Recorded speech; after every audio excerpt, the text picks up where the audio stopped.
안녕하세요. 소영쌤과 함께 무조건 합격하는 누구나 전산회계 2급 개념편 3탄입니다. 우리 지난 시간에 이어서 회계 기초부터 자산까지 배워볼 거예요. 지난 시간에는 회계 기초를 중심으로 배웠다면 이번에는 자산을 중심으로 배워볼 겁니다. 유동자산부터 비유동자산까지 우리 전산회계 2급에서 가장 중점적으로 다루는 부분이 바로 자산이에요. 그래서 그 자산 부분을 여러분들이 좀 시험에 출제되는 것 위주로 한번 보도록 하겠습니다. 바로 시작할게요. 수업을 들어가기 전 읽어주세요. 전산회계 수업 수강 순서는 개념편을 먼저 수강하시고 기출문제 풀이를 듣는 것을 추천드립니다.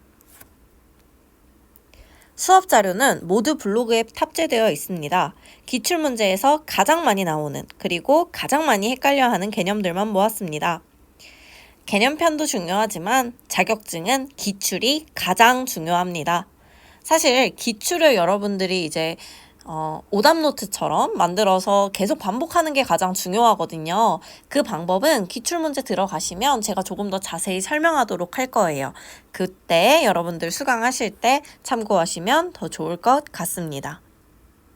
회계에서의 모든 요소는 자산 5가지 있어요. 5가지. 자산, 그리고 뭐 있어요? 부채, 자본, 수익, 비용으로 이루어져 있죠. 그래서 오늘은 이 5가지 요소 중에 자산에 대해서 상세히 알아보는 겁니다. 사실 자산 부분이 앞에서 말했듯이 가장 자주 나와요. 이 자산을 크게 기간에 따라서 2가지로 나눠볼 수가 있어요. 오늘 일단 자산을 분류해 보도록 할 겁니다. 자산이란 과거의 결과로 기업이 소유하고 있는 재화와 채권을 말합니다. 채권으로 나의 재산을 말해요. 자산은 즉 나의 재산을 말합니다. 건물, 땅, 뭐 이런 것들 전부 다 현금 이런 것들 전부 다 자산에 속하게 되죠. 자산은 어떤 기준을 따라 또는 정상 영업주기 내에 현금화가 가능한지에 따라 유동자산과 비유동자산으로 분류를 합니다. 여기에서 유동자산이라는 건 움직인다 라는 뜻이고 비유동은 비가 붙었기 때문에 안 움직인다 라는 거겠죠. 이 유동, 움직이는 것과 움직이지 않는 것 이걸 기준으로 나누는 걸 회계에서는 1년으로 나눕니다. 우리가 단기와 장기를 나누는 기준과 같죠. 그래서 이 자산을 크게 유동자산과 비유동자산으로 1년을 기준으로 장기와 단기와 똑같은 맥락이에요. 나눠볼 수가 있는데 그 중에서도 좀 상세히 나눠볼 수가 있습니다. 이걸 왜 배울까요? 여러분들이 숲을 볼 수 있게 되는 겁니다. 이걸 할 수 있게 되면 여러분들이 전체적인 흐름에서 자산을 배울 수 있는 것도 당연히 장점이지만 무엇보다 시험에 자주 나와요, 여러분. 시험에 자주 나옵니다. 시험에 자주 나오면 어떻게 해야 돼요? 보셔야죠. 그래서 한번 자산을 분류보도록 하겠습니다. 아까 이야기했듯이 1년을 기준으로 자산은 유동자산과 비유동자산으로 나뉘게 됩니다. 유동자산은요. 분류하는 방법을 제가 알려드릴게요.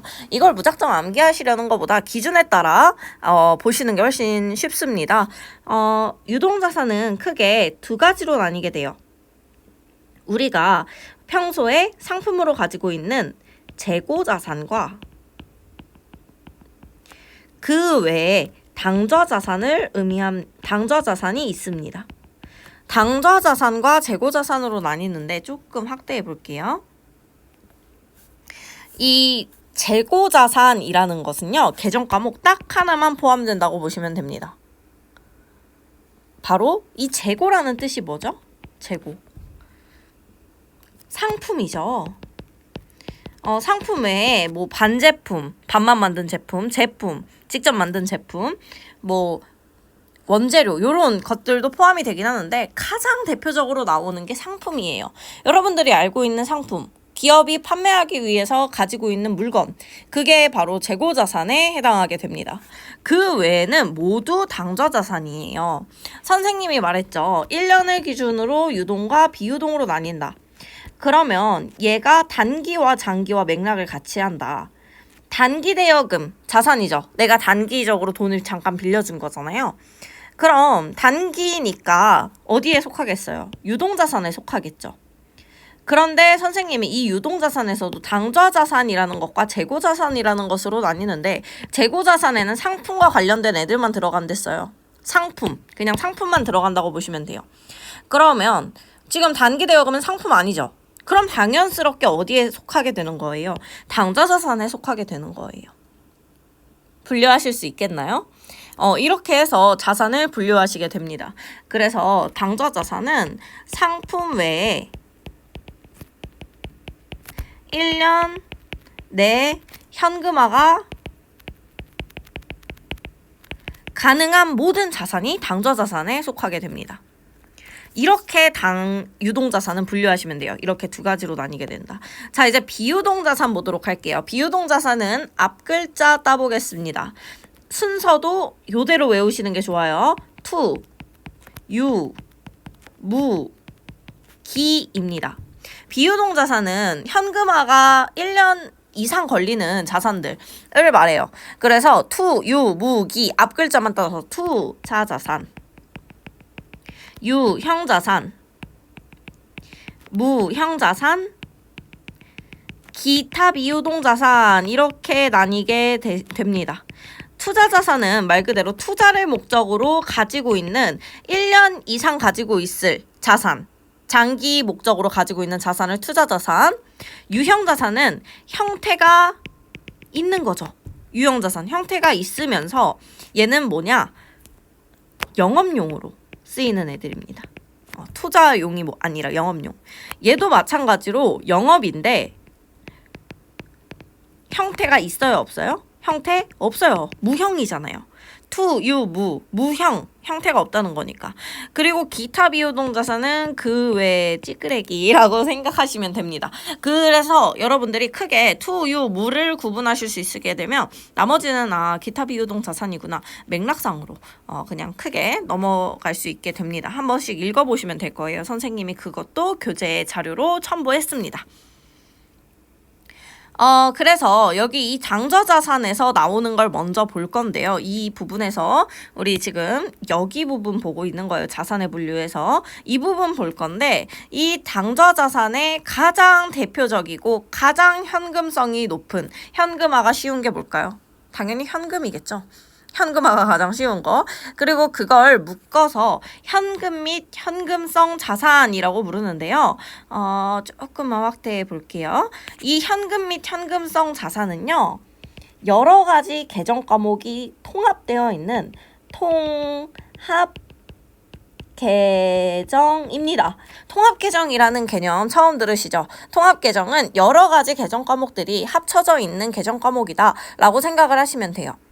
앞에서 외상매출금과 바드러움 할 때 우리 배웠잖아요. 매출채권이라고 그 두 개의 계정 과목이 합쳐진 걸 매출채권이라고 부른다. 매출채권은 통합계정이다 라고 선생님이 설명했었어요. 앞에서.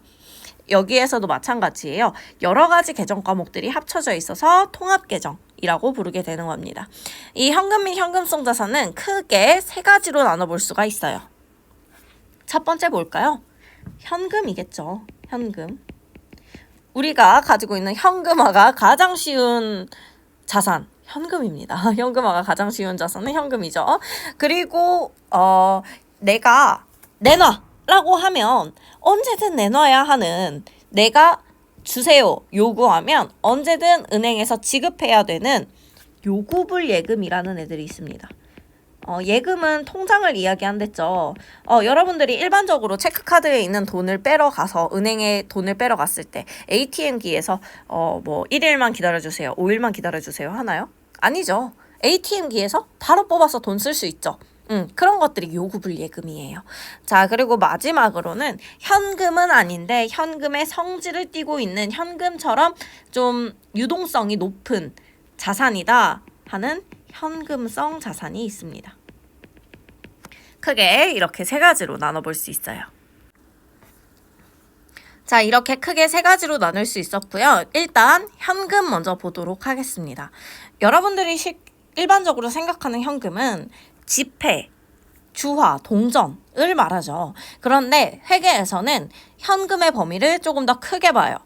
현금처럼 자유롭게 사용할 수 있으면 얘도 현금으로 계정 과목 처리해 라고 하게 되는 거죠.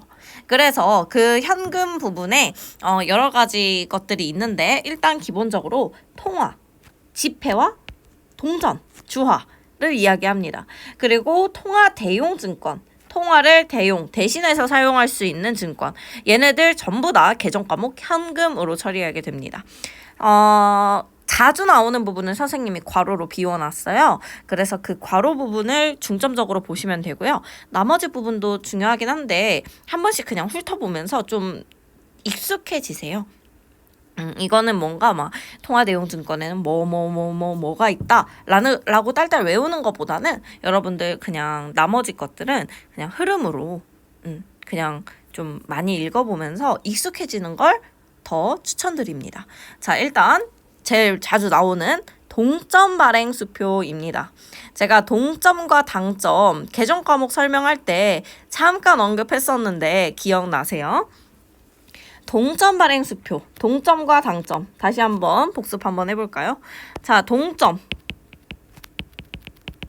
당점. 당점은요, 아죠. 그러면 뭐라 했어? 아니까 나야 라고 얘기했죠. 동점은 그러면은 아무것도 아니니까 뭐야? 너야. 이렇게 선생님이 설명드렸던 기억이 있습니다. 기억나시나 모르겠어요.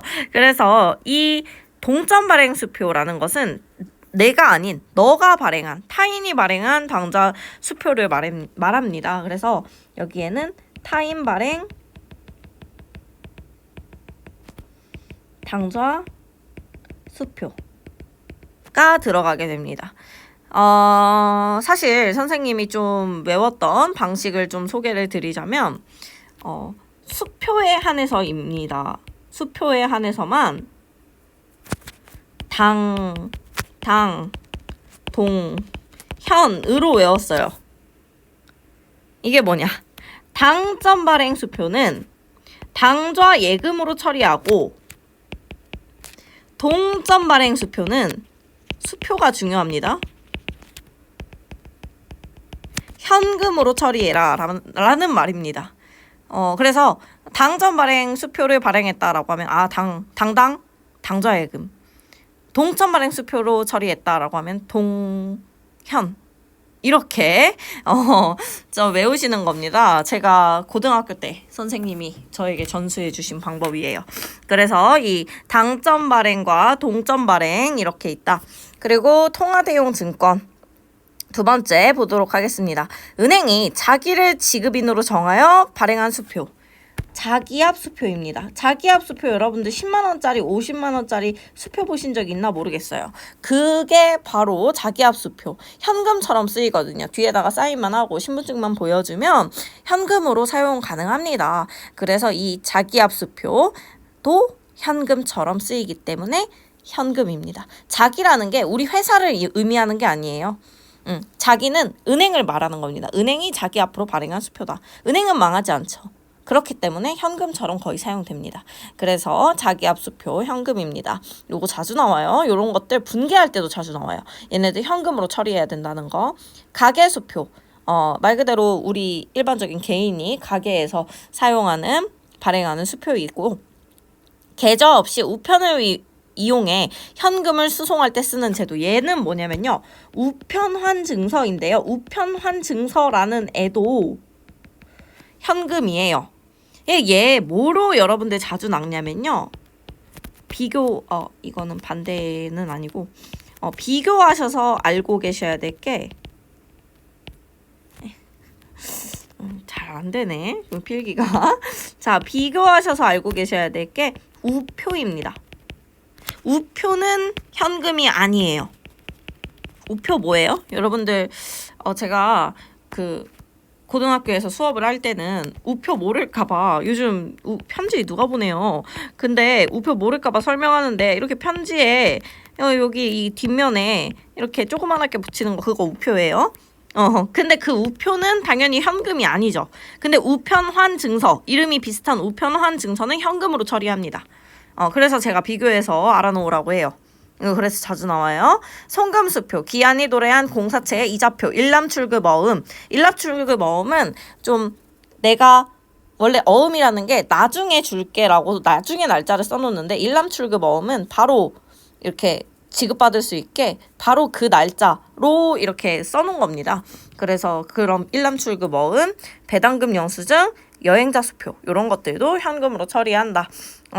괄호로 쳐놓은 부분을 더 중점적으로 암기하시는 걸 추천드려요. 자, 요구불 예금은 내가 내놔라고 하면 언제든 줘야 되는, 요구하면 줘야 되는 예금들, 통장, 그걸 요구불 예금이라고 하는데요. 그 요구불 예금에는 두 가지 종류가 있습니다. 첫 번째로 여러분들이 가장 일반적으로 쓰는 보통예금. 이거 개정 과목 설명서에서 선생님이 설명했었죠. 보통예금. 그리고 두 번째로는 당좌예금. 선생님이 당좌예금도 마찬가지로 앞에서 그 금고 맨날 돈 쌓아놓기 힘드니까 은행한테 맡겨서 은행이 대신 돈을 지급해주는 수표를 발행하는 거다. 이거를 한번 이야기를 했었는데 그 수표라는 단어 나오면 여러분 자기압 수표라고 하는 거랑 좀 헷갈려 하시던데 자기압 수표는 현금이에요. 근데 그냥 수표를 발행했다.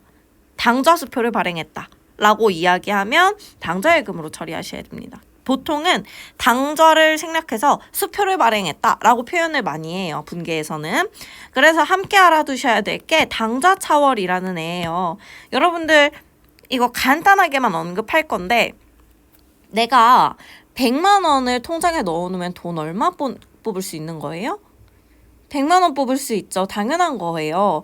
그런데 이 당좌차월이라는 개념은 일종의 마이너스 통장입니다. 자, 필기해 놓을게요. 일종의 마이너스 통장. 내가 돈이 없더라도 돈을 뽑아서 쓸 수 있게 해주는 거예요. 은행과 계약을 맺는 겁니다. 야, 내가 100만 원밖에 안 넣어놓으면 100만 원만 꺼낼 수 있는 게 맞잖아. 근데 한 50만 원까지는 마이너스 하게 해줘 라고 하는 겁니다. 그게 당좌차월. 차가 마이너스의 성질을 가지고 있으니까 그런 개정 과목인데 여러분들 잘 이해하셨는지 선생님이 문제를 내볼게요. 한번 보세요. 이거 분계할 때 쓸 때 있거든요. 그래서 물어보는 거예요. 자, 선생님이 돈을 통장에 100만 원을 입금을 했습니다. 그리고 나서 돈을 뺐어요. 얼마를 뺐냐면 80만 원을 120만 원을 뺐어요. 그러면 현재 잔액은 얼마예요? 마이너스 20만 원이죠. 당좌차월 계약을 맺었다는 그 전제 하에. 자, 그리고 나서 내가 다시 입금을 했습니다. 입금을 얼마를 했냐면 50만 원을 했어요. 자, 그러면 여러분 잔액이 얼마가 되는 거죠? 30만 원이 되는 거죠. 그래서 여러분들이 여기에 있는 이 마이너스라는 부분은 당좌차월로 처리를 해서 돈을 50만 원 추가 입금할 때 이 마이너스를 없애주고 30만 원을 당좌예금으로 넣어주셔야 돼요. 제가 기출문제 풀이하면서 자세한 예시는 한 번씩 보도록 할게요. 자, 이런 문제들이고, 자, 마지막 현금성 자산입니다. 현금성 자산은 진짜 쉬워요. 어렵게 나오지 않거든요. 여러분들 딱 큰 거래 비용이 없고 현금으로 전환이 용이하고 이자율 어쩌고 이렇게 많은데 딱 한마디만 기억을 하시면 됩니다. 3개월만 기억을 하세요. 3개월. 내가 3개월 이내에 이제 그 취득 당시 만기가 돌아올 때 현금성 자산이라는 개정 과목으로 처리합니다. 현금의 성질을 가지고 있다 했잖아요. 그러니까 3개월 안에 현금화가 가능하니까 얘 거의 현금처럼 쓰일 수 있어요. 현금의 성질을 가지고 있는 애야 라는 것을 나타내는 겁니다. 그래서 그 기준은 3개월이고요. 그러면 한번 볼게요. 취득 당시 만기가 1개월 안에 도래하는 채무상품, 상환우선주, 환매채 이런 금융상품들 있잖아요. 얘네들의 뜻은 모르시더라도요. 여러분 1개월 안에 도래해요. 그럼 3개월 이내죠. 그럼 얘 현금성 자산? 맞아요. 얘도 마찬가지로 2개월인 상환우선주. 상환우선주 뭔지 몰라. 그냥 금융상품 같아. 근데 3개월 이내죠. 얘 그럼 현금성 자산입니다. 여러분 지금 쉽게 갈 수 있는 방법을 알려드리는 거예요. 30일 환매 조건이 환매채. 환매채 뭔지 몰라도 30일 환매 조건 다시 되판다라는 소리거든요. 그럼 금융상품 30일이면 3개월 이내잖아. 얘 현금성 자산이에요, 아니에요? 맞아요. 이렇게 구분을 하시면 되는 겁니다. 금융상품인데 3개월 이내다. 그런 뉘앙스가 풍긴다. 라고 하시면 여러분들이 현금성 자산으로 회계 처리를 해주시면 되는 겁니다.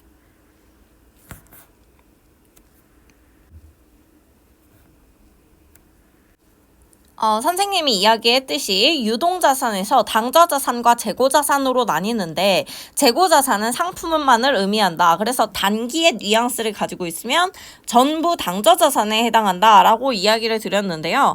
그래서 당좌자산의 종류는 아까 배웠던 현금 및 현금성 자산, 단기 금융상품, 단기라고 되어 있죠. 단기 금융상품. 내가 금융상품인데 단기인 거. 3개월부터 1년 이내에 도래하는 금융상품. 뭐 금융상품은 정기예금, 정기적금, CD, RP, CP 이런 것들이 있습니다. 이런 계정 과목으로 처리를 할 수 있고요. 왜 3개월부터 1년 이내일까요? 3개월 안쪽은 뭐예요? 다 현금성 자산으로 처리하잖아요. 그래서 3개월부터 1년 이내는 단기 금융상품이고 이 단기 매매 증권 시험에서 너무 자주 나오는 아이입니다. 뒤에서 자세히 배워볼 거예요. 엄청 중요하다는 거. 이거 간단하게 개념만 짚고 가면요. 단기 매매 증권 우리 계정 과목 설명서, 계정 과목 설명할 때도 제가 알려드렸는데 단기간 내에 매매 차익을 얻을 목적으로 주식, 채권 등을 취득하는 거. 그게 바로 단기 매매 증권입니다. 그래서 시험 포인트가 취득할 때, 구입할 때, 평가할 때 12월 31일에 주식은 여러분 매일 바뀌잖아요. 그러니까 근데 매일 바뀔 때마다 평가를 해줄 순 없으니까 12월 31일에 평가를 해줍니다. 우리 12월 31일엔 적어도 평가를 해주자라고 이야기를 합니다. 그리고 처분까지. 이렇게 3가지로 나뉘게 됩니다. 판매할 때까지. 시험 포인트가 3개나 있어요. 저 진짜 자주 나와요. 이거 무조건 짚고 넘어가셔야 됩니다. 뒤에서 설명드릴게요. 4번째 매출채권. 매출채권 뭐예요? 외상 매출 금가 받으러옴이죠. 이거 알고 계셔야 돼요. 그리고 단기 대여금. 단기 안에 내가 돈 받기로 한 빌려준 돈. 미수금, 선급금. 얘네들 전부 다 당좌자산에 해당하게 됩니다. 그래서 여기 시험에 자주 나오는 포인트 한번 보고 갈게요. 진짜 자주 나오는 부분이거든요. 앞에서 방금 설명한 단기 매매 증권부터 상품에 대한 운반비 처리. 시험에 진짜 자주 나오는 포인트니까요. 잘 집중하셔서 보셔야 됩니다. 단기 매매 증권 취득과 관련된 수수료 비용 등의 재비용이라는 건 그거 구입할 때 관련된 비용이란 소리예요. 그런 비용들은 단기에 수수료 비용으로 별도 처리해요.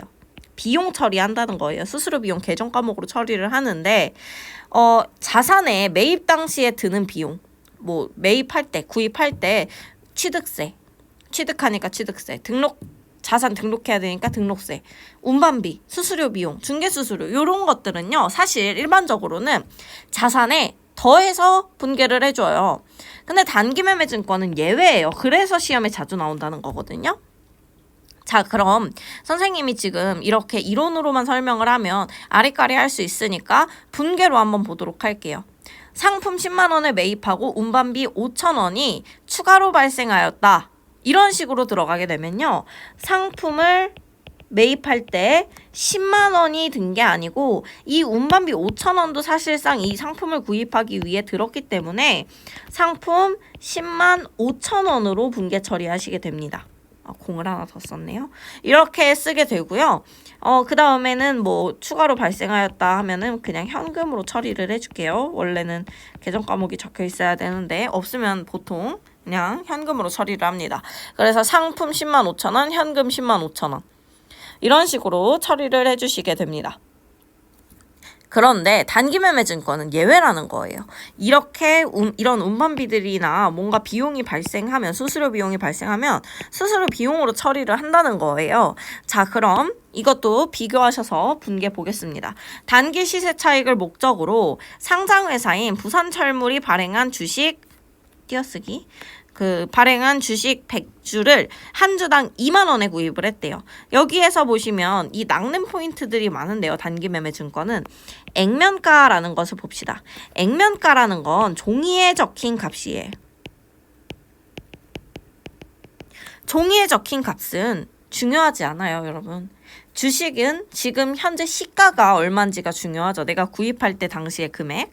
그래서 그 주식 100주를 2만 원에 구입을 했대요. 그렇다는 건 이 액면은 여러분들을 낚기 위한 거야. 낚이시면 안 돼요. 낚이시면 안 돼요. 그래서 종이에 적힌 값이고 여기 앞에 있는 이 골뱅이라는 거는 한 주당이란 뜻이다 라고 생각을 하시면 돼요. 한 주당. 액면 한 주당 5,000원에 100주를 구입을 했다고 하죠. 그래서 근데 그거를 2만 원에 구입했다. 그러니까 여러분들 낚이지 마시고 여기에서는 봐줘야 될 금액은 5,000원이 아닌 이 2만 원이라는 거죠.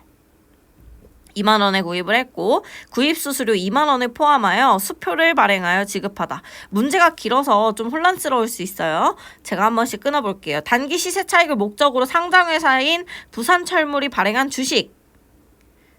이거 여기서 한번 끊으면 이거가 그냥 단기 매매 증권이다 라는 걸 이야기하는 거고요. 그걸 100주를 2만 원에 구입을 했다는 거예요. 자, 그러면 2만 원 100주 곱하기 하면은 200만 원이죠.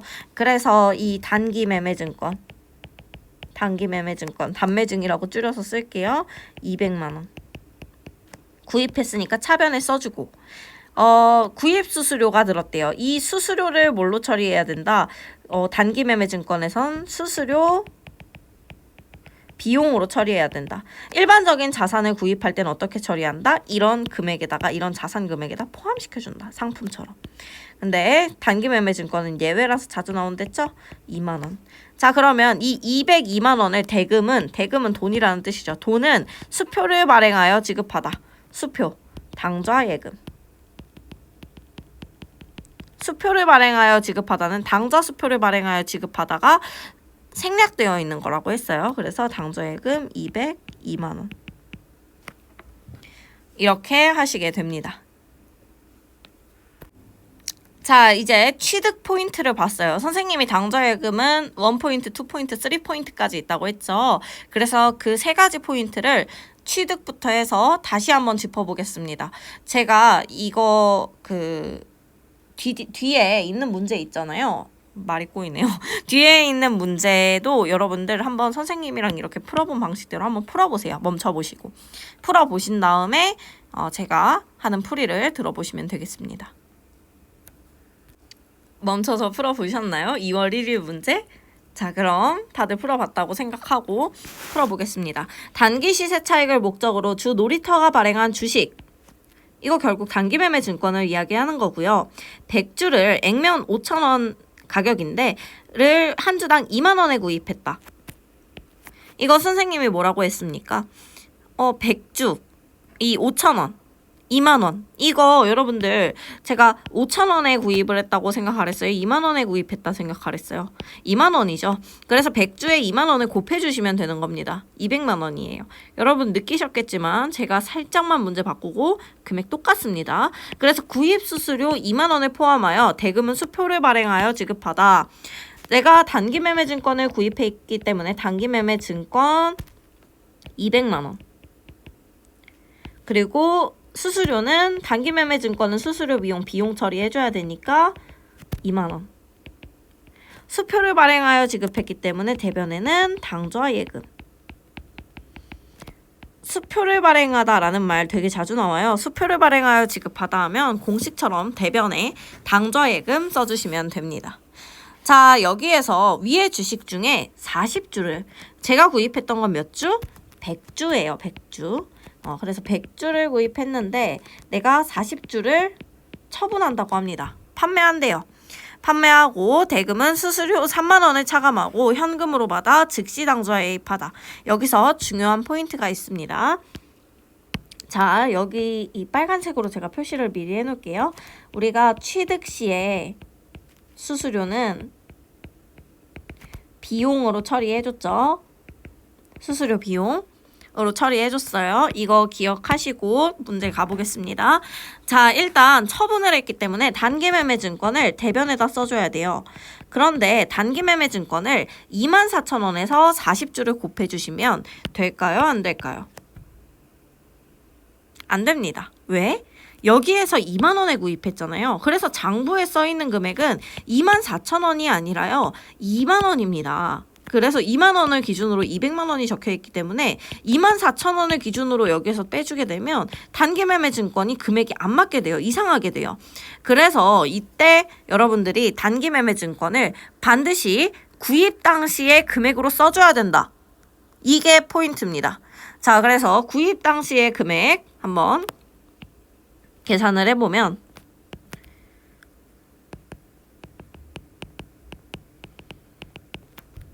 40주 곱하기 2만원에 구입을 했으니까 80만원이 되는 거예요.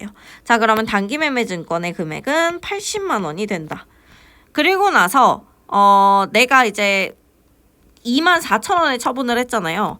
그러면 내가 이제 받을 수 있는 돈을 현금으로 받아 즉시 당좌 예입했다라고 되어 있으니까 현금으로 받아 즉시 당좌 예입하면 현금으로 처리할까? 당좌 예금으로 처리할까? 당좌 예입은 당좌 예금에 입금했다는 뜻이잖아요. 자, 현금으로 받아 즉시 당좌 예입했으면 그냥 당좌 예금으로 바로 처리하시면 되죠. 차변에 당좌 예금. 이걸 돈을 받았는데 자, 얘를 계산을 해보겠습니다. 얘도 포인트예요. 자, 여기에서 이 수수료를 보도록 할게요. 선생님 그럼 얘 수수료 비용으로 처리하면 되겠네요? 라고 당연히 생각을 하시겠죠.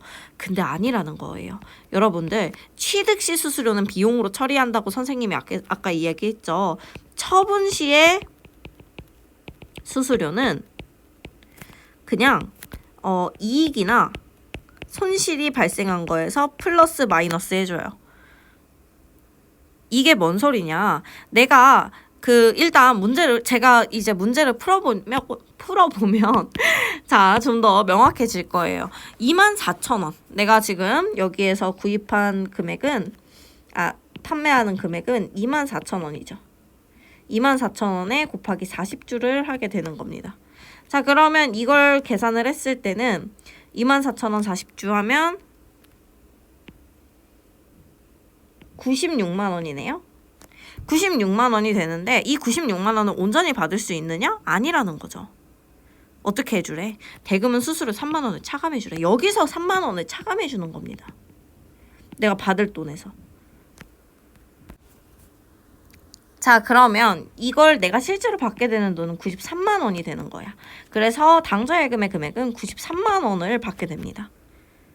선생님, 차변과 대변의 금액이 무조건 같아야 된다 했는데 지금 차변과 대변의 금액이 달라요. 라고 이야기할 수 있겠죠. 자, 지금 얼마만큼이 다릅니까? 어디에 얼마 더 써줘야 돼요?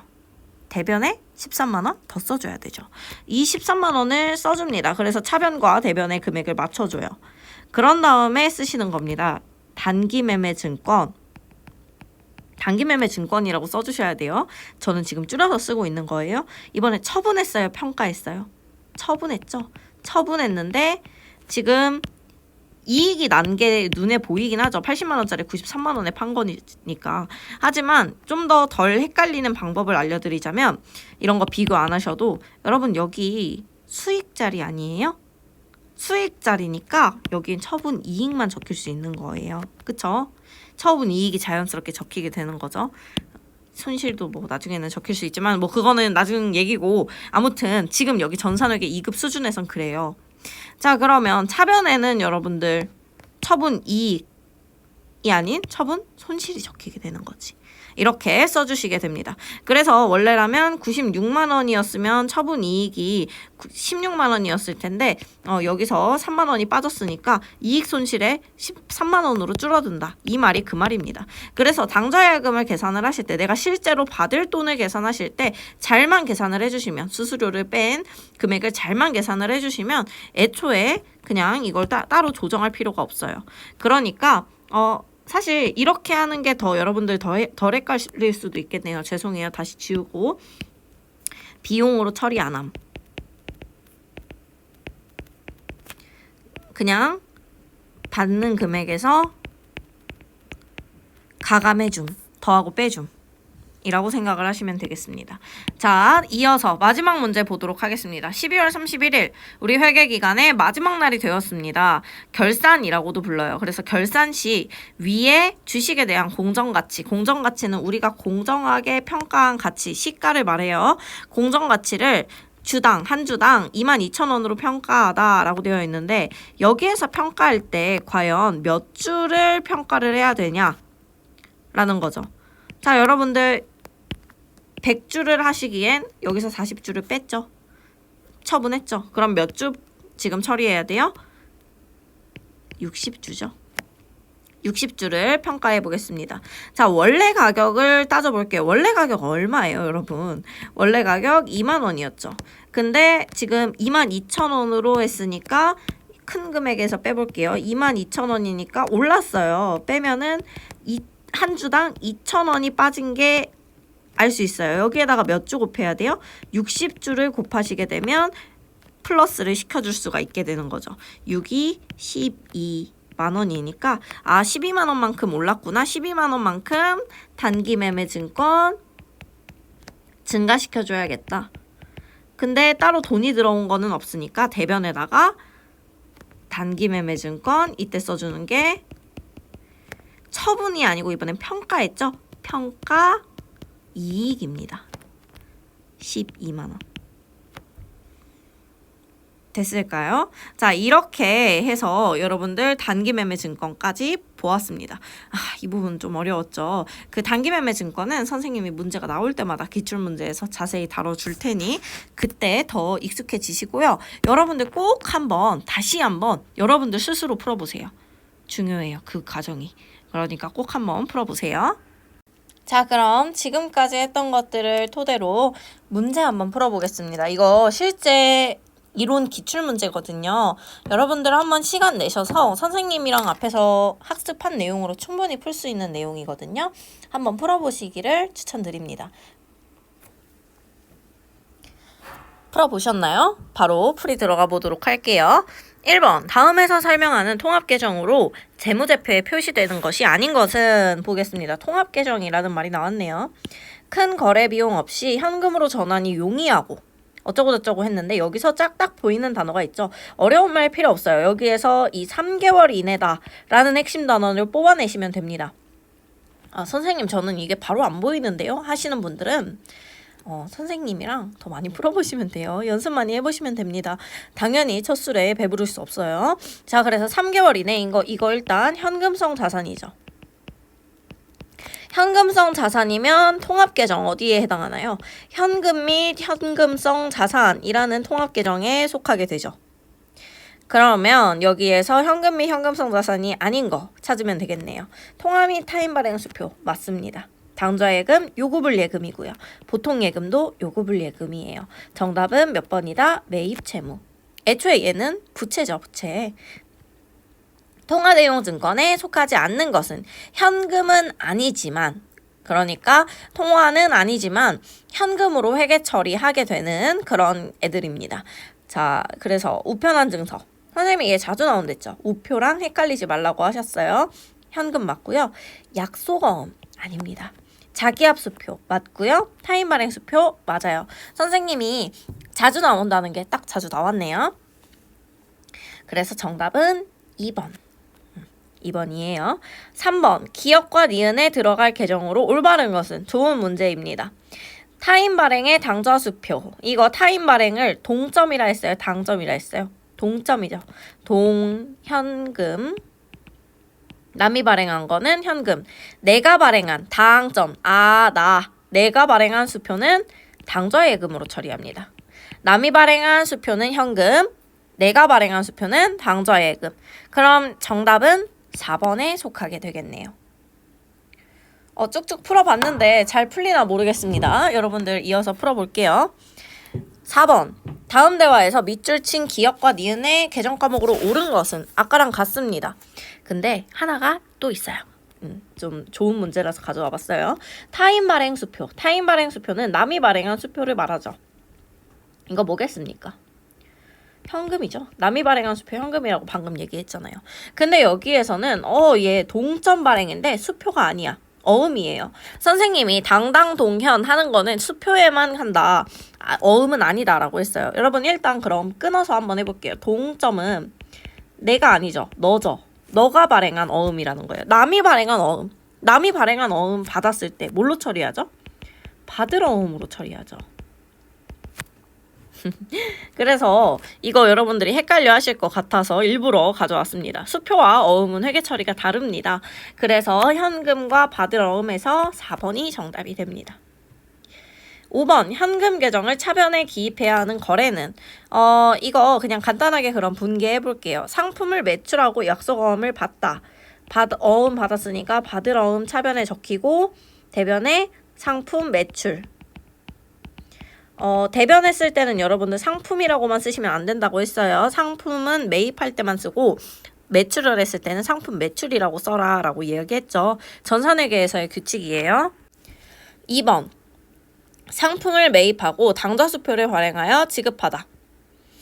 상품 매입했으니까 차변에 상품, 대변에 당좌예금. 다 현금 없죠 지금. 그래서 1번 2번 정답 아니고요. 외상매입금을 자기합수표로 지급하다. 자기합수표 선생님이 뭘로 처리하랬죠? 현금으로 처리하랬죠. 근데 이번엔 지급한 거기 때문에 현금이 대변에 쓰이죠. 그리고 차변에 외상매입금 갚았기 때문에 차변에 써줍니다. 그래서 얘 3번도 아니고 상품을 매출하고 거래처 발행 당좌수표를 받다. 남이 발행한 당좌수표 현금이죠. 받았기 때문에 차변, 대변에는 상품 매출. 그냥 매출 아니고 상품 매출. 그래서 정답은 몇 번이다? 4번이다. 선생님이 문제를 최대한 그 번호를 맞춰보려고 했는데 이게 번호가 잘 안 맞았어요. 그리고 이제 8번과 9번 가보도록 하겠습니다. 8번과 9번. 다음 거래가 결산 후 재무상태표에 표시될 과목으로 옳은 것은 자, 1년 만기, 정기예금, 금융상품입니다. 사실 정기예금, 여러분 그냥 정기예금이라는 개별 계정 과목으로 써도 되는데 선생님이 3개월부터 1년에 해당하는 애들은 계정 과목 뭘로 처리해 주라고 했어요. 단기 금융상품.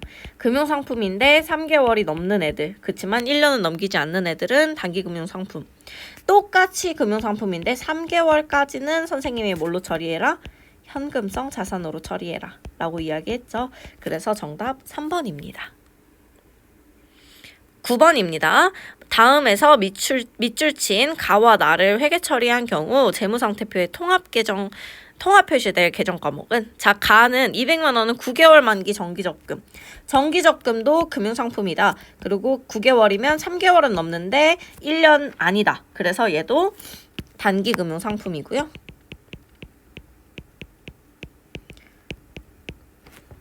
그리고 나는 잔액은 보통 예금에 입금하다. 얘 요구불 예금이죠. 요구불 예금 어디에 들어가요? 현금 및 현금성 자산에 처리가 됩니다.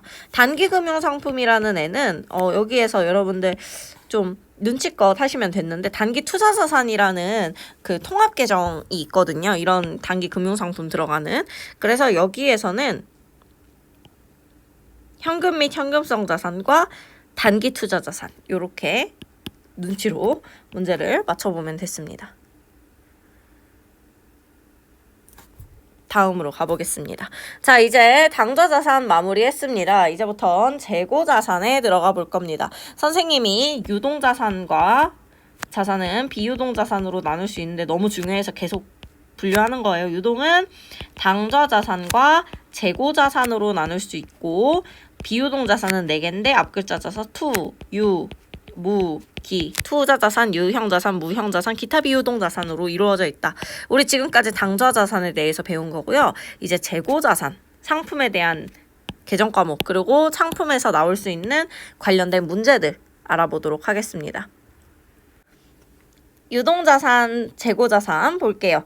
이거 이제 상품에 대한 건데 상품을 계정을 기입할 때 2가지로 나뉘어요. 사실 이건 시험에 자주 나오는 건 아닌데 그냥 참고용으로 한번 볼게요. 가끔 나와요. 분기법은 나눌 분자 쓰는 겁니다. 한자에서. 총기법은 총 한 번에 합쳐서 쓴다 라는 말이에요.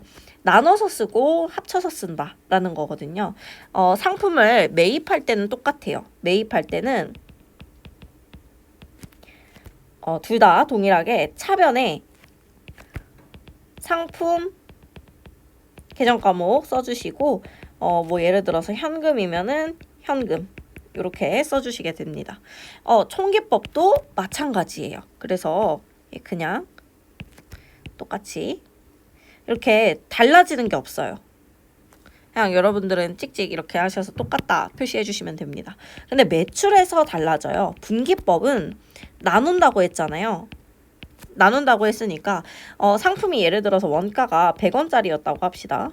100원짜리였다고 하면은 분기법은 상품을 이 100원짜리를 내가 현금 150원을 받고 팔았다고 한다면 상품을 100으로 써주시고 50에는 따로 나누어서 어떤 계정 과목을 써주냐 여기에서 좀 길어서 빨간색으로 써볼게요. 상품, 매출, 이익, 상매이익이라고 불리거든요. 줄여서 예를 해서 50을 합니다. 이렇게 이익과 상품을 원가를 한눈에 나눠서 볼 수 있는 거 그게 바로 분기법입니다.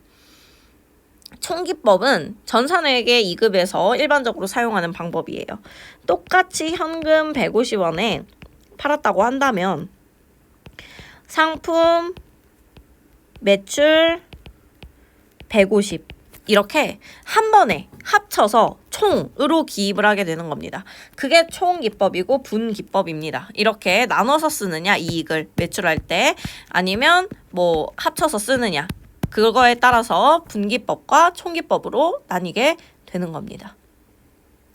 자 그리고 중요 재고자산 자주 나오는 공식이라고 해서 했는데 여러분 이거 재고자산이랑 관련된 식인데요. 외우셔야 됩니다. 외우셔야 돼요. 너무 중요합니다.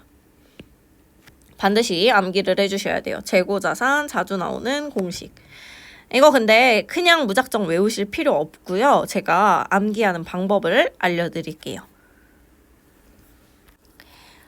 일단 이 매출총이익은요 어디서 많이 본 것 같지 않나요? 선생님이랑 손익계산서식 할 때 선생님이 반드시 외워야 한다. 손익계산서는 T계정으로 하는 방법도 있고 식으로 하는 방법도 있다 할 때 매출액에서 매출 원가를 빼면 매출총이익이 나온다 라고 했던 그거예요. 그래서 따로 앞에서 외우셨다는 가정하에 이미 외울 필요 없다고 생각을 하고 다른 거 설명드릴게요.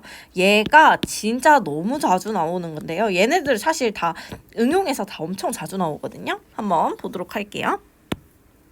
일단 매출원가는요. 이렇게 식으로 외우는 방식도 있지만 T계정으로 한번 외워보도록 하겠습니다.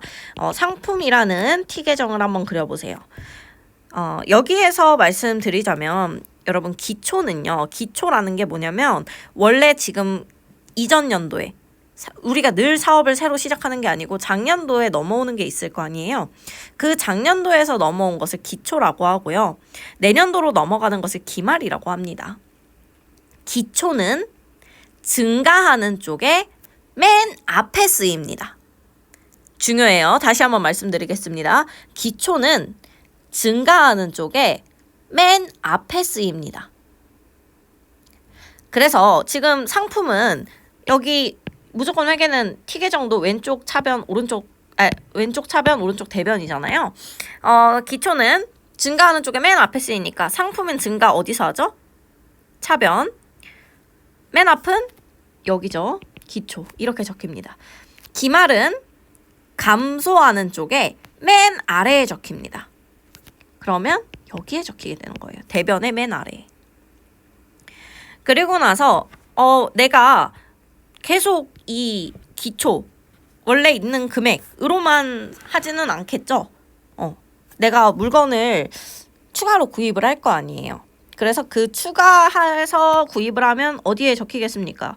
상품의 차변에 적히겠죠. 그리고 나가면 판매되겠죠. 사실 상품은 이 원래 있던 것과 새로 구입한 것에서 두 가지로 나뉘죠. 팔린 것과 팔리지 않은 것. 팔리지 않은 것은 기말. 팔린 것은 원가. 매출한 원가다. 그래서 매출 원가라고 불립니다. 그래서 차변과 대변의 금액은 늘 같아야 되죠. 얘와 얘가 같음으로써 이 식을 구할 수가 있는 겁니다. 어떻게 구하냐고요? 기초가 50이고 기말이 100이라고 해봅시다. 매입은 200 했어요.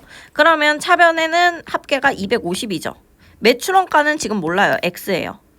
근데 여기도 그럼 차변이 250이면 대변도 얼마여야 되는 거예요? 250이 되는 거란 말이에요.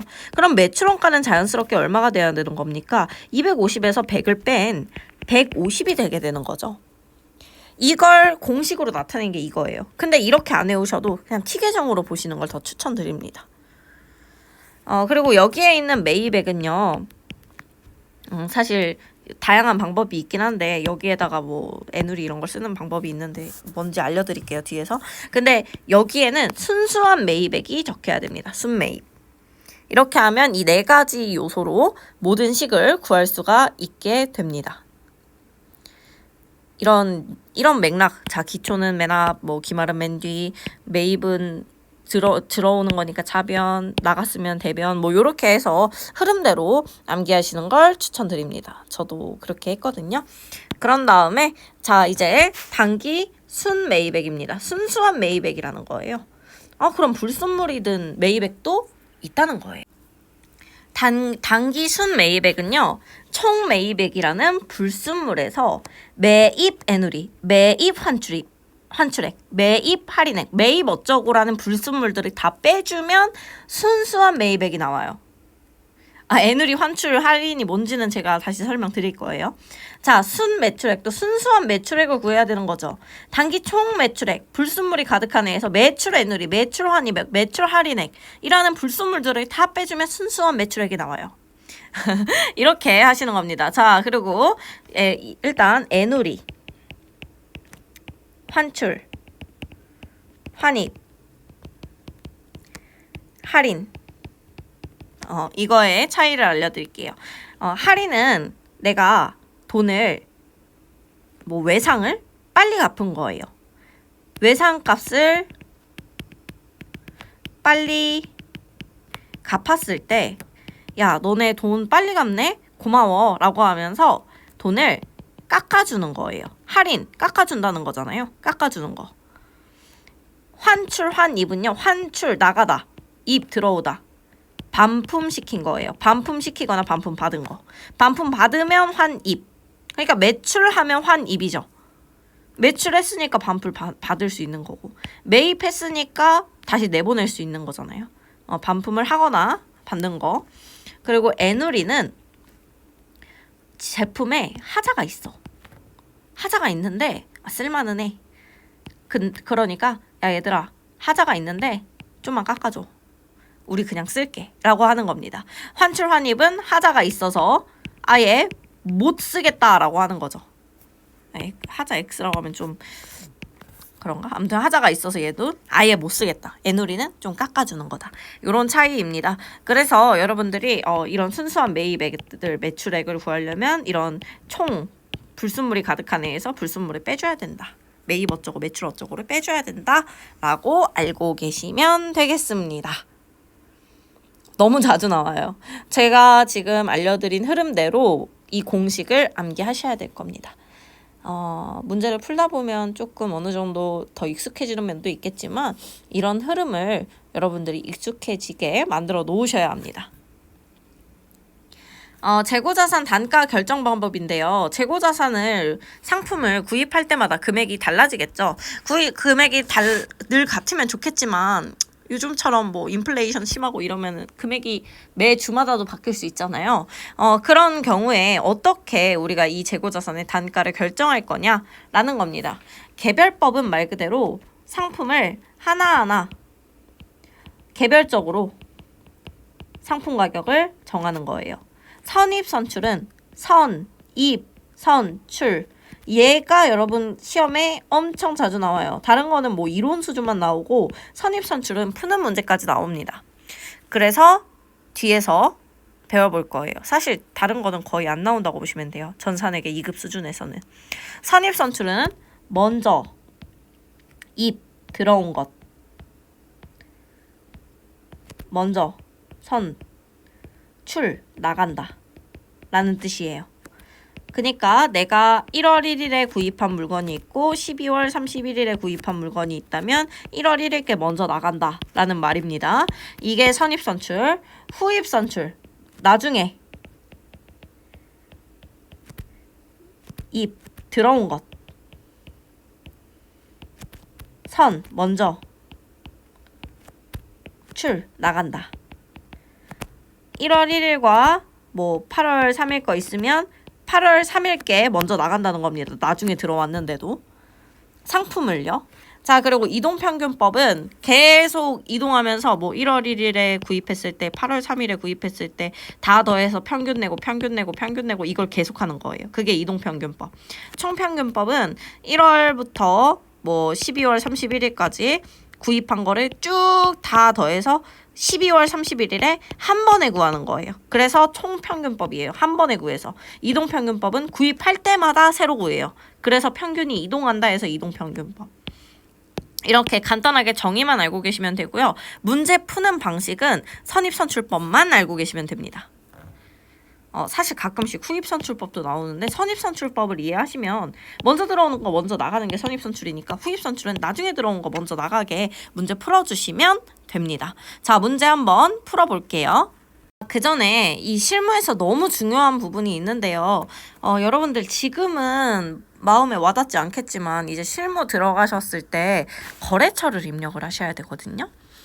분개하실 때 이거 제가 실무할 때 다시 한번 알려드릴 거긴 한데 채권이라는 것과 채무라는 게 있죠. 채권은 내가 돈을 받을 권리, 채무는 돈을 빚을 진 거, 내가 돈을 줘야 할 의무. 그래서 이것과 이런 것들은 다 내가 돈을 받아야 되는 권리, 돈을 줘야 되는 권리입니다. 이런 경우에는 누구한테 돈을 줘야 되는지 확실하게 정해놓을 필요가 있겠죠. 그래서 어떻게 해주냐? 얘를 거래처를 다 써주셔야 돼요. 이거 한번 그래도 언급은 하고 나가야 될 것 같아서 제가 언급해드린 거고요. 실무할 때 더 자세히 설명드리도록 하겠습니다. 자, 선입선출법 그럼 진짜 들어가 볼게요. 여기에서의 팁은요. 선생님의 팁은 문제를 푸실 때 하나씩 지워가세요. 뭔 소리냐? 자, 볼게요.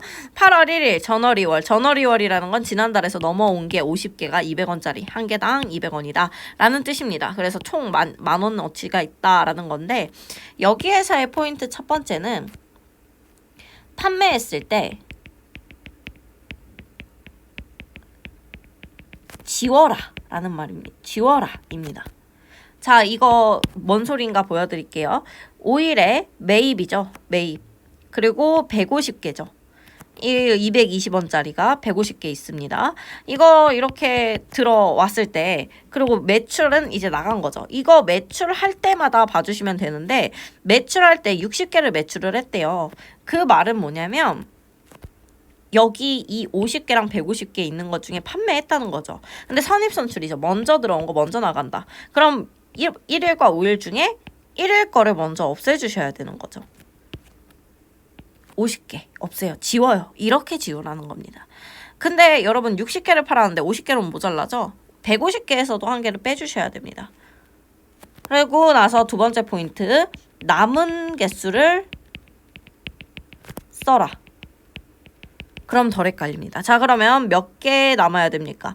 여기 50개 팔았고 10개만 더 팔면 되니까 140개 남게 되죠? 140개 남게 됩니다. 그럼 이제 팔았어요. 자, 그 다음 매입 들어왔어요. 50개가 또 추가로. 그럼 우리 총 190개 가지고 있는 겁니다. 190개. 여기서는 60개 팔았고요. 매출은 헷갈리니까 지워주시는 게 좋아요. 아예 그냥 X. 그리고 나서 매출 또 매출했습니다. 선입선출이니까 지금 140개 남은 거랑 50개 중에 뭐를 먼저 빼줘야 된다는 거예요.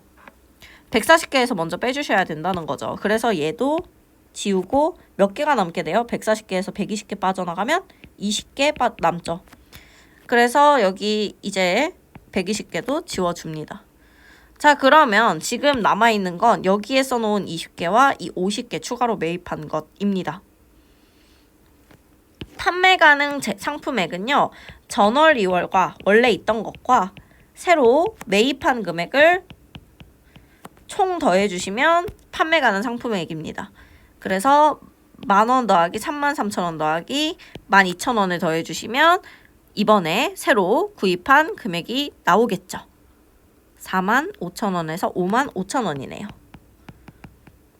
기말 상품 재고액은 기말 남아있는 것들 물어보는 거죠. 뭐랑 뭐 남았어요? 여기에서 20개 남았고 여기에 50개 새로 구입한 거에서 50개 남았잖아요. 그러면 어떻게 구해주냐? 20개짜리는 얼마짜리였어요? 220원짜리였죠. 그래서 220원을 곱해주시고 더하기 또 뭐가 남아있어요? 여기에 이 50개짜리가 240원 50개가 240원짜리가 지금 50개 남아있죠. 그래서 50개 곱하기 240원 이렇게 해주셔서 구하시면 되는 겁니다. 지금 여기에서 제가 다 지우니까 한눈에 보이잖아요. 이렇게 남아있는 것들이. 그리고 매출원가는 뭐냐? 기말은 남아있는 거. 매출원가는 팔린 것을 말하죠. 팔린 것은 뭡니까? 지금 지워진 거 해주시면 되겠죠. 전월 2월 다 팔렸어요. 50개. 그래서 50개 곱하기 각각 금액이 다르기 때문에 각각 하나씩 곱해주셔야 됩니다. 200원 더하기 여기에서 매입한 것만 보시면 되죠. 여러분 매입한 거 자 150개 매입했던 거 중에 몇 개 남아있어요? 20개 남아있으니까 지금은 판매한 거 물어보니까 몇 개 판 겁니까? 130개 판 거죠. 곱하기 220원. 여기에서는 남아있는 20개를 곱해줬는데 여기서는 판 거를 지금 곱해준 겁니다. 더하기 또 판매한 게 없네요. 여러분 여기에서 50개는 다 팔았으니까. 그럼 이렇게 구하시면 금액이 나오는 겁니다. 자 그래서 정답은 기말은 16,400원 맞나요? 그리고 50개에서는 38,600원이 되게 됩니다. 이렇게 구하시는 거예요. 나머지 문제들도 있거든요. 선생님이 일부러 여러 문제를 가져왔어요. 문제 2번과 문제 3번 직접 풀어보세요. 선생님이랑 문제 지금 풀 때는 아 그렇구나 할 수 있는데 여러분 막상 풀면 잘 안 풀릴 수 있거든요. 그러니까 꼭 한번 각자 풀어보세요. 만약에 좀 2번, 3번이 어렵다 하면 선생님이 어떻게 풀었는지 방식 다시 한번 돌려보시면서 풀어보시는 걸 추천드립니다. 잘 풀어보셨나요? 이렇게 선생님이 풀이를 적어 놓았어요. 참고하시면 됩니다. 문제 2번이고요. 문제 3번입니다. 이거를 참고하셔서 보시면 되겠고요. 다음으로 넘어가 볼게요. 이제 드디어 여러분 유동자산에서 당좌와 재고 전부를 배운 건 아니고 시험에 자주 나올 만한 것들만 본 건데 거의 다라고 보시면 돼요. 여기서 있는 거 어느 정도 숙지하셔서 개념편에서 나오는 정도 숙지해서 가시면 거의 진짜 수월하실 거예요. 기출문제 풀이가 여기 있는 것을 마스터한다면 진짜예요.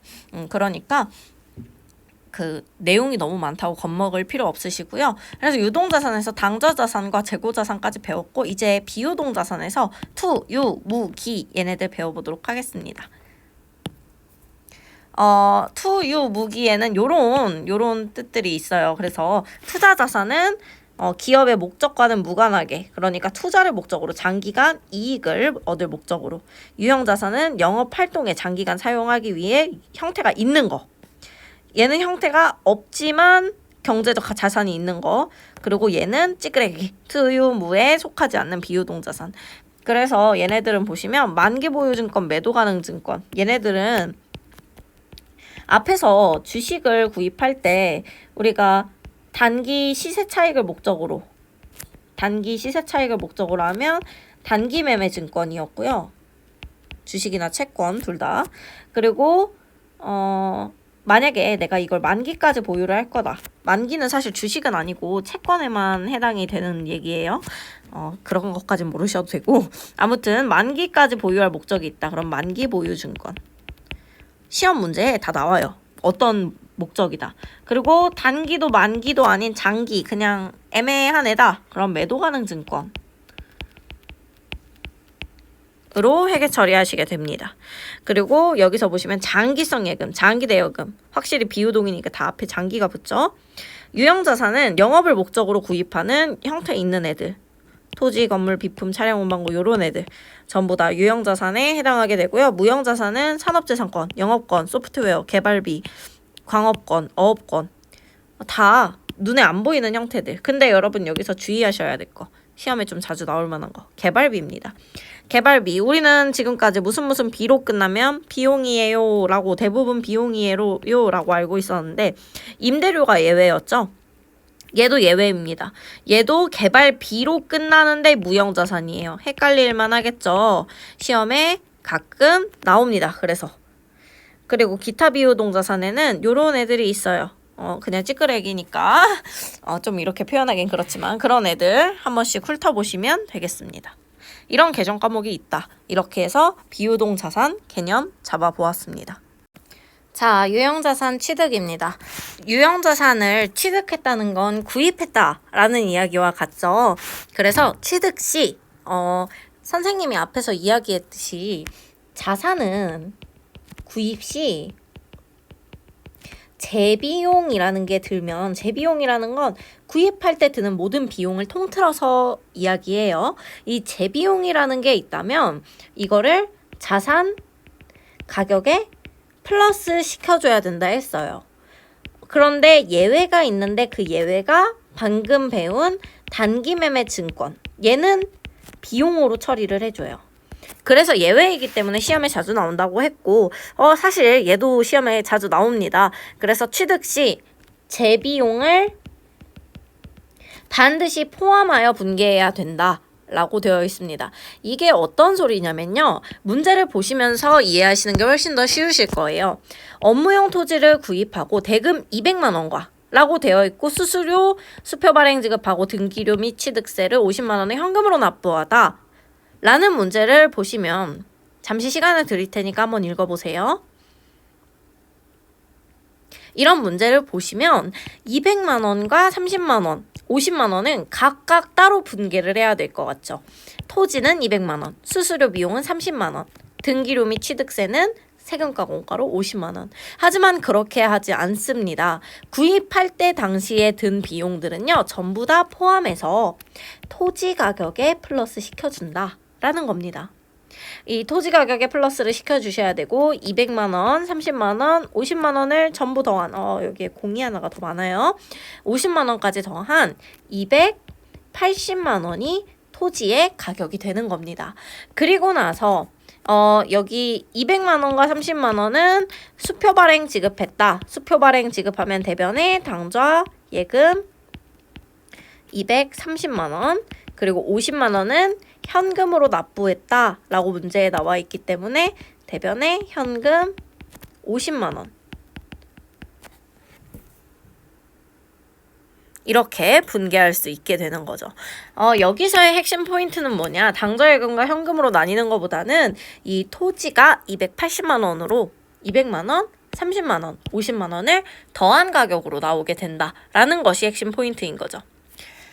그리고 나서 위에 토지를 390만 원에 처분했습니다. 여러분들이 분개를 하실 때, 처분을 하실 때 중요하게 생각해야 되는 포인트들이 있는데요. 첫 번째, 처분하거나 없애거나 할 때는 우리 회사의 분개장에 뭔가 그 자산과 관련된 개정 과목을 하나라도 남기시면 안 돼요. 그리고 구입할 때 당시의 금액으로 적어주어야지 없어지는 겁니다. 자, 이게 뭔 소리냐? 예를 들어서 선생님이 토지를 390만 원에 처분했으니까 390만 원 요렇게 쓴다고 해봅시다. 이거 정답 아니에요. 이렇게 쓴다고 했으면 지금 차변에 토지 280만 원이 있고 대변에 토지 390만 원이 있으니까 지금 대변에 110만 원이 결국에는 처분할 때 남게 돼요. 이렇게 하면 안 된다는 거예요. 회계에서 없애주는 방법은요. 자산이나 부채나 어떤 개정 과목을 없애는 방법은 그 개정 과목에 똑같은 금액을 적는 거예요. 토지 280만 원을 차변에 적어줬다면 얘를 없애기 위해선 똑같이 대변에 토지를 280만 원으로 써주셔야지 없어진다는 겁니다. 그리고 나서 그 대금은 현금으로 받았대요. 현금으로 280만 원에 판 게 아니고 390만 원에 팔았죠. 이렇게 되면 차변에 대변에 금액이 달라져요. 그래서 그 차이만큼 110만 원을 대변에다가 써주고 이때 쓰는 계정 과목이 내가 유형 자산을 처분했는데 여기는 대변 자리죠. 수익 자리입니다. 그럼 이익이 적히죠. 유형자산 처분 이익이 났다. 280만 원짜리를 390만 원에 팔았으니까 당연히 이익이기도 하겠죠.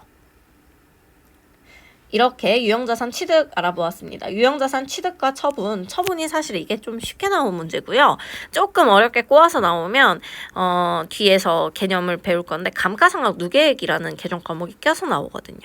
그거는 기출문제 들어가서 보도록 하기로 하고 개념편에선 요 정도 수준까지만 알고 가셔도 훌륭하다. 요것만 알고 가셔도 반은 이미 갔다 라고 생각을 하시면 됩니다. 그리고 한 걸음 더 가는 팁 한번 볼게요. 건물을 신축하는 경우에 건물을 내가 완성된 것을 사는 경우도 있겠지만 내가 만들 수도 있거든요.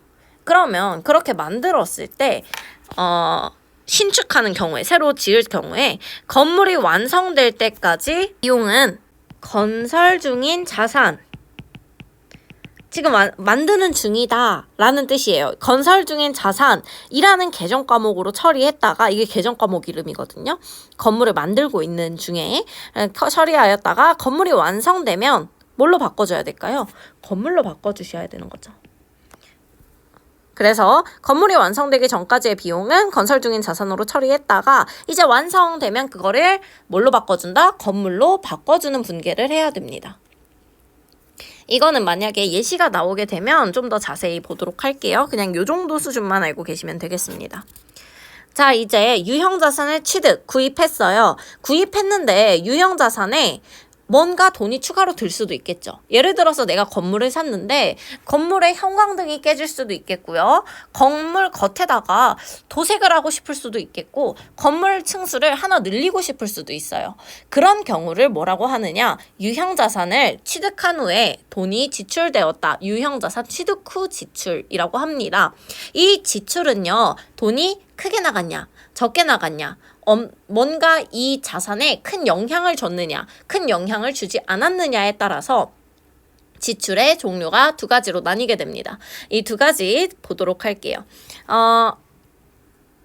유형자산의 유지와 관련하여 지출된 비용이 미래 경제적 효익을 기대할 수 있음. 그러니까 뭔가 가치가 올라간 경우죠. 그래서 어떤 식으로 표현이 되냐면요. 자산의 가치가 증가했다. 능률을 향상시켰다. 능률이라는 건 뭔가 그 자산의 능력 같은 거예요. 능률 향상시키고 내용연수의 연장을 가져옴. 이 내용연수라는 게 있는데 이 내용연수 뒤에서 더 자세히 배울 거긴 한데 간단하게 설명하자면 내가 자동차를 샀는데 이 자동차를 10년 쓰기로 했어요. 그러면 이 10년이 바로 뭐냐? 내용연수예요. 내가 사용하기로 한 연수라고 생각을 하시면 되겠어요. 그래서 내용연수라는 거고요. 이런 사례를 좀 잘 봐주셔야 돼요. 왜냐하면 이 사례로 문제가 많이 나오거든요. 좀 큰 돈이 쓰일 때 이런 것들로 처리합니다. 냉난방기 설치, 승강기 설치, 엘리베이터 새로 설치하는 거죠. 이런 경우엔 돈 크게 들겠죠. 피난시설 설치, 용도 변경을 위한 개조, 뭔가 원래 쓰던 용도에서 다른 용도로 바꾸려는 거. 그런 경우에는 바로 이런 지출이라고 합니다. 그리고 회계 처리할 때는 그 자산을 증가시켜줍니다. 그만큼 돈이 크게 나가는 거기 때문에 자산을 증가시켜서 앞글자 따요. 자산을 증가시켜서 자본적 지출이라고 부릅니다. 그러면 자본적 지출로 처리해라 라고 문제가 나온다면 자본적 지출이니까 자산 증가시켜야겠다 라고 생각하시면 됩니다.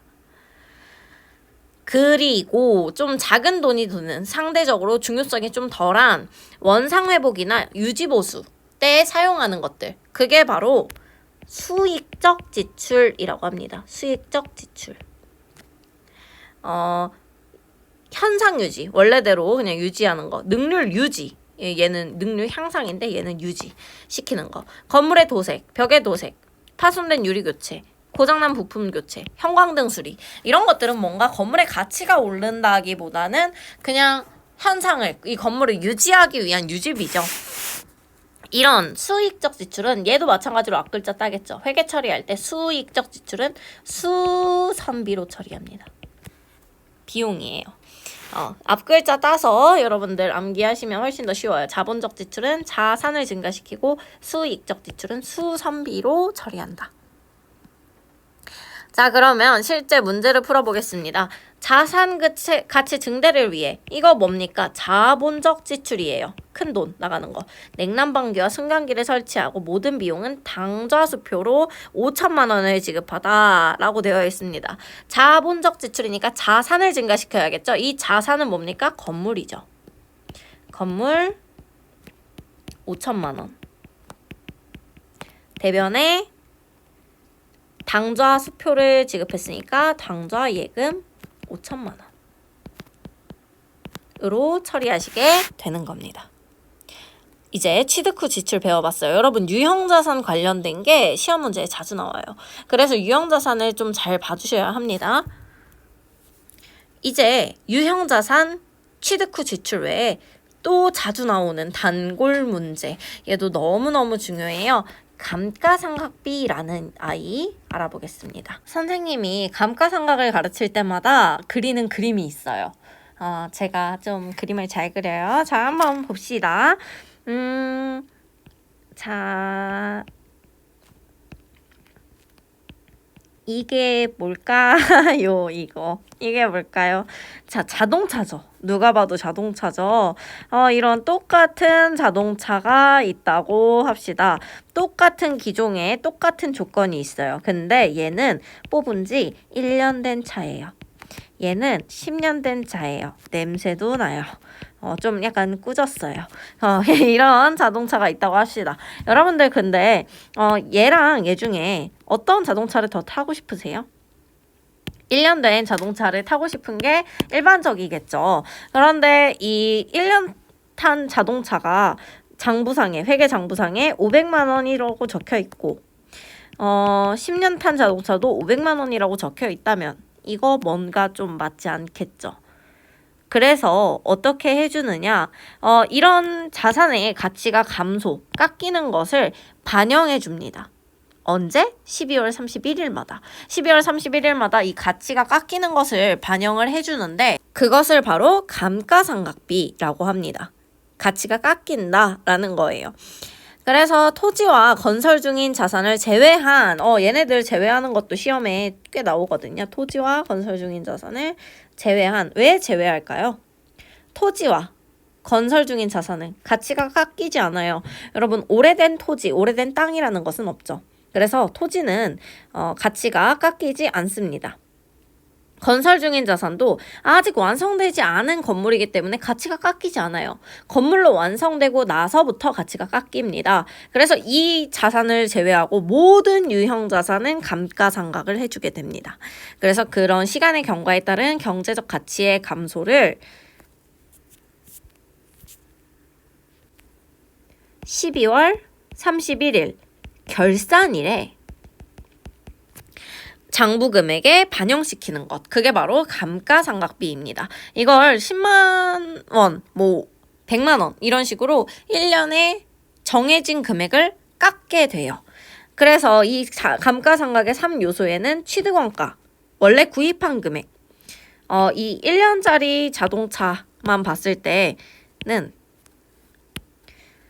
이 취득원가는 500만 원이 취득원가가 되겠죠. 그리고 내용연수는 뭐냐? 아까 잠깐 언급했지만 취득원가는 말 그대로 취득한 원가, 내용연수는 내가 자산을 사용할 기간이라고 보시면 돼요. 쉽게 얘기하자면. 그래서 그 내용연수라는 건 예를 들어서 얘가 5년이다 라고 한다면 5년에 걸쳐서 가치를 깎게 되는 거죠. 그게 바로 내용연수. 그리고 잔존가치는 이 5년이라는 내용연수가 다 지나고 나서 남은 가치는 얼마일까? 10만 원이야 라고 정해놨으면 그게 바로 잔존가치, 남은 가치이다 라고 생각을 하시면 되겠습니다. 이게 바로 감가상각이에요. 감가상각은 시험에 자주 나옵니다. 그럼 분개 한번 해볼게요. 이 감가상각의 종류에는 두 가지 종류가 있습니다. 결론부터 이야기하자면 이 정액법만 가장 중요합니다. 전산회계 2급 수준에서는 감가상각비 문제 10번 나오면 9.5회는 정액법으로 나옵니다. 그렇기 때문에 이 정액법에 대한 공식을 외우시는 게 중요해요. 정액법은 유형자산의 내용연수에 걸쳐 이 정해진 연도에 걸쳐 매 회계 기간마다 정해진 금액을 상각하는 방법입니다. 정해진 액수를 매번 뺀다. 그래서 정액법입니다. 매년 10만 원이면 10만 원, 100만 원이면 100만 원, 다음 해에도 100만 원, 그 다음 해에도 100만 원. 정해진 액수, 그러니까 금액이 바뀌지 않아요. 간단하겠죠? 그래서 이 정액법은 매년 금액이 똑같은 금액이 감가상각으로 깎입니다. 정률법은 상각률을 곱해요. 그래서 내용연수, 경제적 효익이, 경제적 가치가 내용연수, 지나는 기간마다 체감한다, 점점 줄어든다라는 가정 아래 초기에는 많은 금액을 상각하고 내용연수가 경과할수록, 지날수록 적은 금액을 적게 계상하는 방법입니다. 그래서 정해진 상각률에 곱하기 때문에 정률법이에요. 감가상각비 이 취득원가에서 잔존가치를 빼고 나누기 내용연수인데 이거는 여러분 암기한다기보다 문제 많이 풀어보시면 자연스럽게 습득되긴 하거든요. 여기 있는 공식만 외우시면 됩니다. 정률법도 알고 계시면 좋기는 하겠지만 정률법에 비해서는 정액법이 훨씬 많이 나오기 때문에 나는 둘 중에 하나를 선택을 하겠다 해도 괜찮습니다. 여러분들이 가끔씩 이상한 걸 저한테 선생님 저는 이거 포기하겠습니다 이러는데 포기하면 안 되거든요. 근데 정률법은 포기하셔도 돼요. 그냥 정률법은 정해진 상각률을 곱하는 거다. 요 정도만 그냥 알고 계시면 됩니다. 그리고 감가상각을 회계 처리하는 방법에는 두 가지가 있습니다. 예를 들어서 자동차 차량 운반구를 가치를 깎는다고 했을 때 직접법은요. 직접 깎아줘요. 어떻게 하느냐? 감가상각비라는 계정 과목을 써주거든요. 감가상각을 할 땐. 그래서 뭐 10만 원을 깎는다고 한다면 이제 감가상각비가 가치가 떨어지는 거라고 했잖아요. 직접법 같은 경우에는 차량 운반구 이렇게 직접 자산을 써서 깎아줍니다. 이게 바로 직접법. 간접법은 똑같이 차변에 감가상각비라고 써줘요. 10만 원. 근데 거기에 차량 운반구라는 계정 과목을 직접적으로 사용하는 게 아니고 이 대신에 간접적으로 깎아줍니다. 어떤 계정 과목을 쓰느냐? 감가상각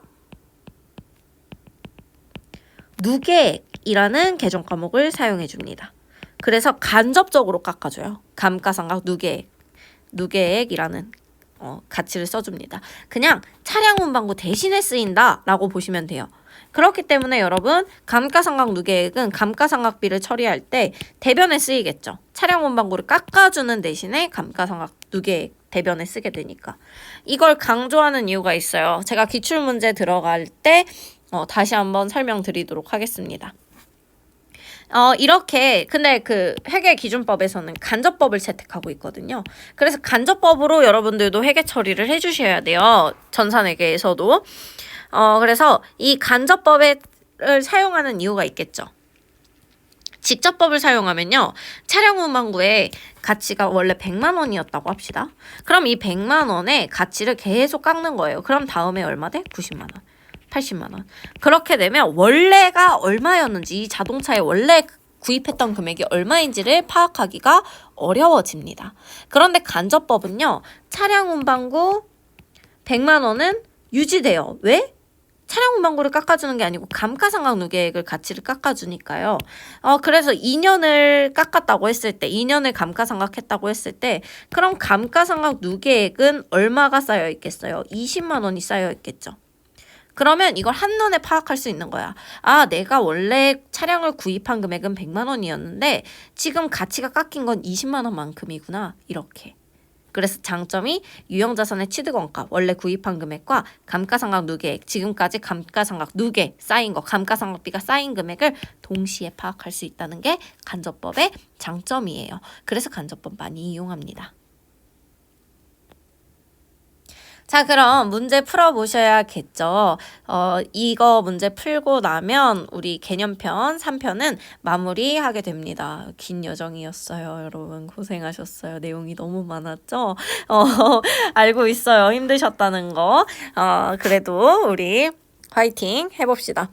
감가상각비 문제입니다. 다음 자료에 의하여 2019년부터 2021년 말까지의 각 연도별 감가상각비를 계산하시오 라고 되어 있는데 이거 정액법으로만 문제 풀어볼 거예요.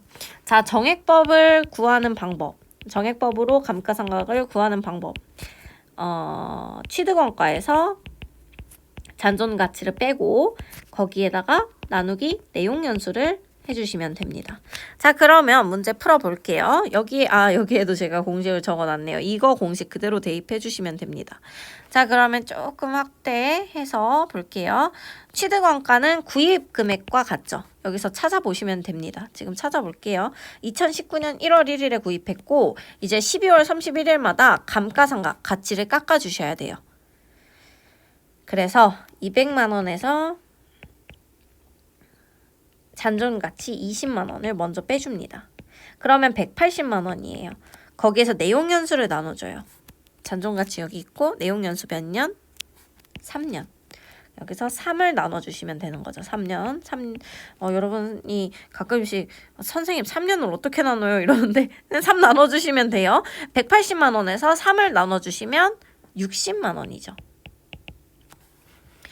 한 번 구하시면 돼요. 정액법은. 왜? 정액법의 뜻이 정해진 액수를 매년 깎는다. 그렇다는 건 2019년에 60만 원 깎았으면 2020년에도 60만 원 깎는다. 그쵸? 그리고 2021년에도 60만 원 깎는다. 라는 뜻이 돼요. 이제 감가상각 누계액을 하면 이 누계액이라는 건 쌓이는 금액을 말합니다. 누계액은 60만 원이겠죠. 올해는 최초로 깎였으니까. 장부금액은 취득금액에서 감가상각 누계액을 빼주시면 돼요. 장부금액은 얼마가 되겠어요? 200만 원에서 60만 원을 빼시면 140만 원. 됐나요? 자, 그리고 2020년도에 이제 또 60만 원을 깎아주죠. 그럼 감가상각 누계액은 얼마가 쌓였겠습니까? 120만 원이 쌓이죠. 그러면 200만 원에서 가치가 깎이는 것이 80만 원이 되는 겁니다. 자, 마지막 연도 60만 원 깎였어요. 그럼 가치 얼마 남아요? 20만 원이 남아. 너무 빨리 갔어요. 자, 누계액 쌓이는 건 60만 원 더 더한 180만 원.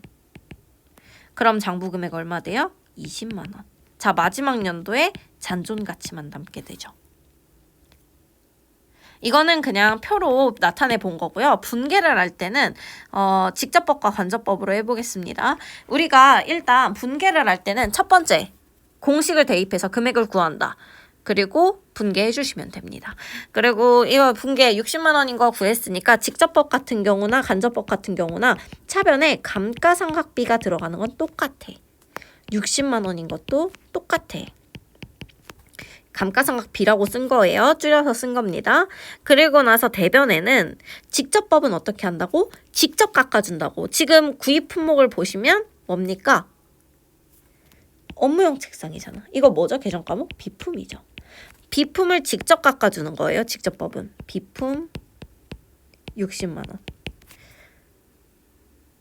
간접법 같은 경우에는 어떻게 한다? 이 비품이라는 개정 과목 대신에 감가상각 누계액이라는 개정 과목을 써준다. 60만 원.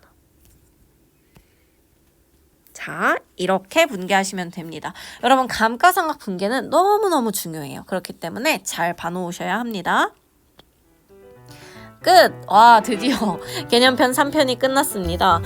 제가 지금 합산을 해보진 않았지만 여러분 문제가 좀 이거 러닝타임이 길었을 것으로 예상이 됩니다. 너무 고생하셨고요. 진짜 여기까지 하셨으면 여러분 모두 해낼 사람이에요. 진짜예요. 너무 고생하셨습니다. 마지막엔 이제 다음 시간이 아마 마지막일 것 같은데요. 분량 실패를 하지 않는다면 아마 마지막일 거예요. 그런데 그 결산으로 이제 마무리를 들어가 볼 거거든요. 12월 31일에 회계에서 하는 게 굉장히 많습니다. 그래서 그 결산까지 배워보고 개념편 마무리할게요. 오늘도 고생하셨습니다.